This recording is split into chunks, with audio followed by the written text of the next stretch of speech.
What has matter to do with consciousness? How does matter produce thought? How can matter produce thought?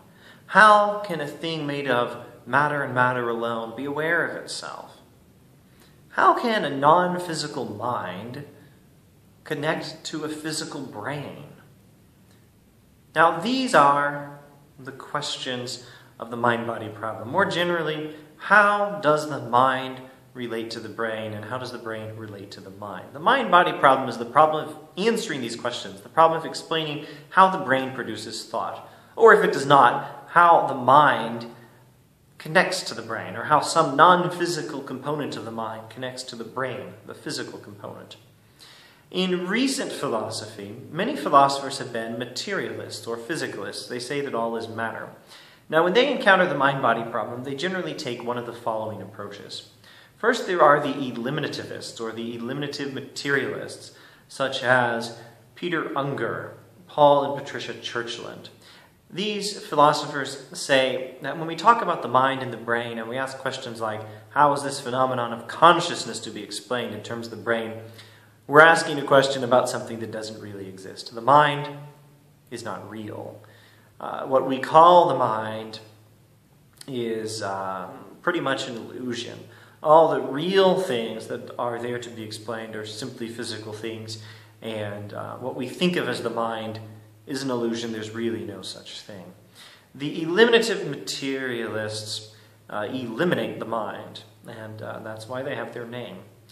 An alternative theory is reductionism. Daniel Dennett, a contemporary, a living philosopher, is a reductionist. He and his comrades think that there is a mind to be explained. The eliminativists are mistaken. And the mind can be explained, and it is in fact the same thing as the brain. The mind reduces to the brain. All the phenomena we associate with consciousness reduce to the brain. Now, there is an attempt to avoid this reductionism without avoiding materialism that some philosophers have made. Some of them go by the name of the Supervenience theorists.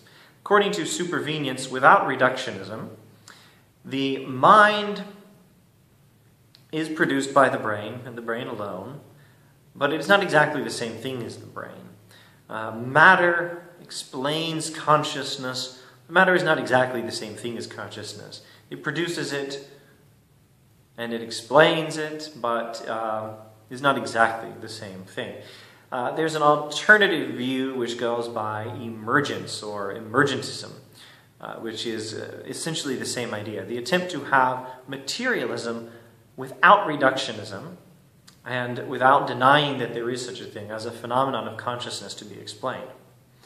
Now, a philosopher named Jaegwon Kim raised some important objections to non-reductive materialism in one of his articles, and I hope that later on this YouTube channel in a different playlist I will say something about that article, The Myth of Non-Reductive Materialism by Kim.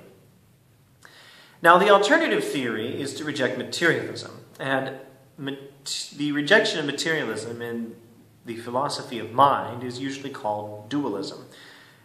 Dualism is the name of it because it's the view that there are two things here. There's the mind and there's the brain, or there's the brain and there's some non-physical component, both of which contribute to the mind.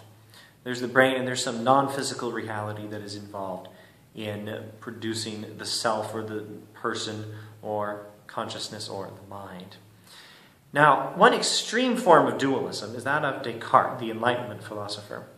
Descartes makes some important arguments, maybe it's just one important argument, that the mind cannot be produced by the body, that matter cannot produce consciousness.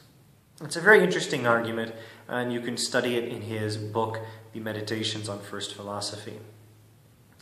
Now, it's very important to not misunderstand the argument. These days, we have an almost instinctive reaction to this argument of characterizing it as an argument from ignorance. Now, here's what an argument from ignorance would look like. I do not know how matter could produce consciousness. There's no explanation of how this could happen. Therefore, matter does not produce consciousness. Now, such an argument might have potential, but it's always vulnerable to the possibility that tomorrow an explanation will be forthcoming from neuroscience. And so an argument from ignorance is not necessarily a bad argument, though it might be. But it's not the most powerful kind of argument. And most importantly, it's not Descartes' argument. Descartes' argument has nothing to do with ignorance. Descartes' argument is an argument from knowledge. What Descartes says is not, I don't understand how matter can produce consciousness. What Descartes says is, I understand very well what matter is, and I understand very well what consciousness is, and I can see quite clearly that one does not produce the other. To say that one produces the other is about as reasonable as to say that a bowl of oatmeal produces a Beethoven symphony. It's almost meaningless, and it's certainly not true. At least that's what Descartes says. Now, Descartes, despite giving this very important argument against the possibility of matter producing consciousness, Descartes has a very serious mind-body problem. In fact, you could safely say that Descartes gives us the mind-body problem, and that the mind-body problem as it was discussed by Spinoza and Leibniz and Berkeley and other philosophers in the early modern era was all Descartes' fault. Descartes described matter as that which takes up space, and that is all it does. He described mind as that which thinks, and that is all it does. And so the way for matter and consciousness to relate is completely inexplicable. And Descartes cannot explain it, and he does not explain it. And the only time he tries to explain it, all he does is tell us which little piece of the brain he thinks is the location of the connection of the mind to the body. But how the connection works is completely inexplicable in Descartes' metaphysics. So Cartesian dualism, Descartes' dualism, does involve a very important argument against the possibility of matter producing consciousness, but it is at the same time a theory that makes the mind-body problem impossible to explain. And so it might be helpful to mention, it is necessary to mention, that there is at least one alternative. There are other versions of dualism. Dualism just means the theory that there's more than one kind of thing here. There's matter and there's something else. Descartes' dualism is an extreme dualism. There's matter and there's something else, and the two are completely separated. According to the theory of hylomorphic dualism, there's matter and there's something else, and the two are intimately connected. In fact, the hylomorphic dualist, with roots commonly in Aristotle and St. Thomas Aquinas, the hylomorphic dualist gets to say, the mind is the brain, and matter cannot produce consciousness. Ponder that for a moment.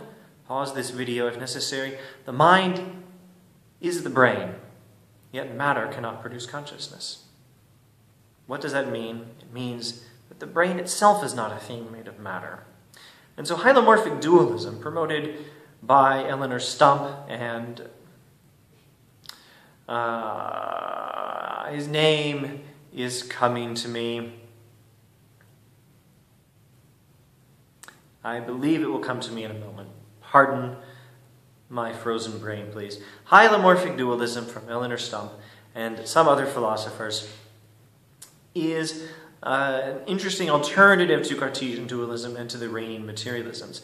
By the way, on this YouTube channel, you will find a series of videos where a character named Phil and a character named Sophie discuss hylomorphism. And Phil helps to pave the way for this understanding, this alternative understanding of dualism, this alternative understanding of the mind-body problem. He doesn't go all the way towards explaining it, but he helps to pave the way for it. The name has finally come to me. Edward Fieser is another hylomorphic dualist.